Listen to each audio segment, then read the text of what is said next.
Hello and welcome to SEGA Newsbit Extra. I'm Barry, with me is George. Hello everybody. And we are going to be talking about two stories that did not make our YouTube channel. This is just for you. Yes, you. You. Michael. I don't know, I just guessed a name. I don't know if anyone's name is Michael on our Patreon. But yeah, so we are going to be talking about, first off, IDW is giving a spin-off comic to their original characters, Tangle and Whisper.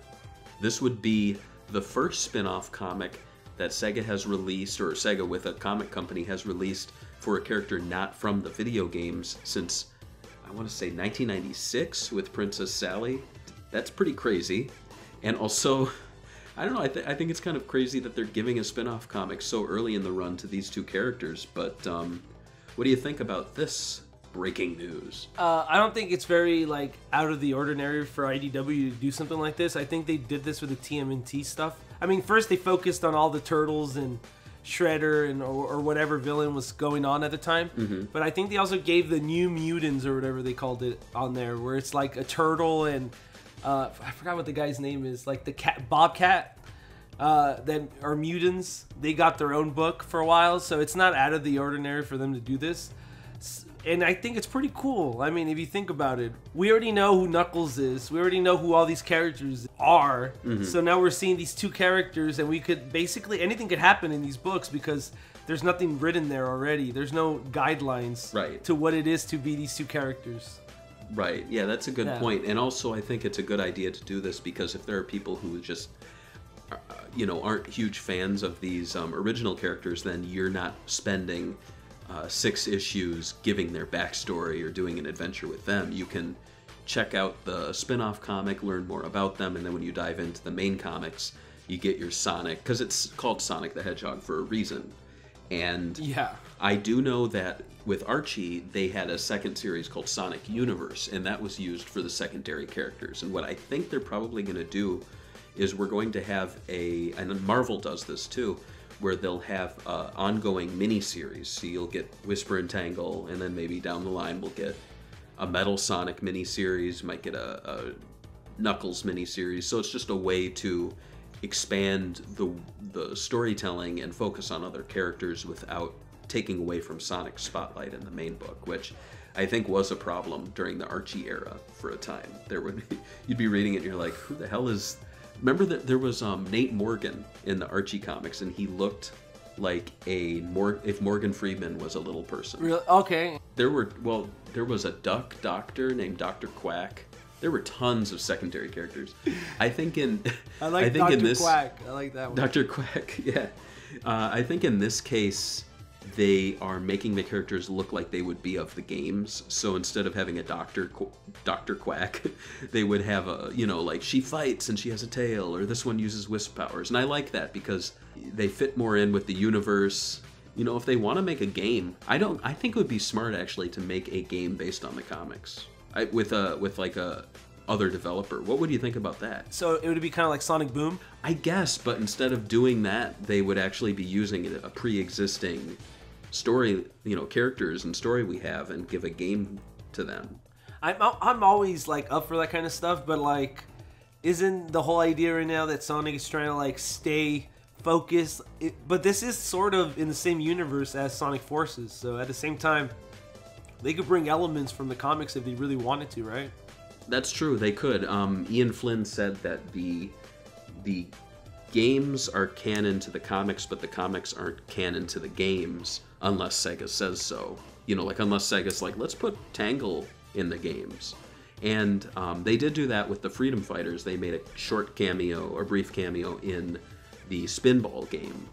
And on the other side of that, there was a Spinball episode in The Adventures of Sonic the Hedgehog. So they did try it way back then, and I think it might be worth trying again, just because Forces is done and over, and what's next, who knows. Anyway, this second bit of news, not too much to say about it, but SEGA Fest 2019 has been announced for March 30th and 31st in Japan. That's really soon. So if you saw what happened with last year's and wanted to check this out, I guess it kind of sucks for international fans, because it's you have to plan a trip to Japan in 1 month or 2 months. If you have like disposable income and the time, I guess it isn't that big of a deal in a month. But for a lot of normal people, yeah, it ain't gonna happen in a month. But I'm pretty sure this is more for like the local Japanese population. It's like a SEGA fan festival for them. Because, I mean, I don't think they have translation or anything like they do in Tokyo Game Show. Yeah, that's true. Still, you know, a lot of the news actually pertain to us. We covered a lot of this for the last year's SEGA Fest. Just for comparison for what you could expect from the news here, SEGA Mega Drive Mini was announced.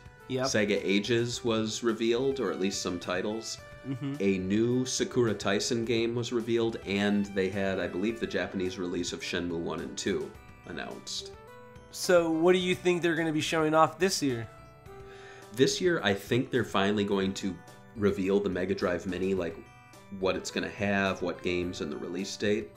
I think we might see more Sega Ages titles, maybe a trailer for Sakura Taisen, and I'm hoping a 2020 reveal for a new game, like Jet Set Radio, or maybe a new strategy RPG, like for Shining Force, like a retro Shining Force game, something like. But then again, Sakura Taisen's strategy RPG, so maybe. Yeah. But I would like to see Sega Fest become the place where they both reveal like games for next year and, you know, give super fans what they want, which I think they did last year, and I'm excited because if they can meet or outdo what they did last year, then it's going to have a lot of exciting announcements for fans. I agree with that.